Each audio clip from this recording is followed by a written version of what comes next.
సరూర్ నగర్ చంపాపేటలో పోలీసుల వేధింపులు కలకలం రేపాయి. పోలీసుల వేధింపులు అంటూ సందీప్ అనే యువకుడు రాసిన సూసైడ్ లెటర్ అనేక అనుమానాలకు తావిస్తోంది.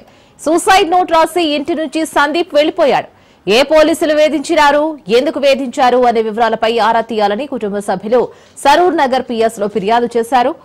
పోలీసులు విచారణ చేస్తున్నట్లుగా తెలుస్తోంది.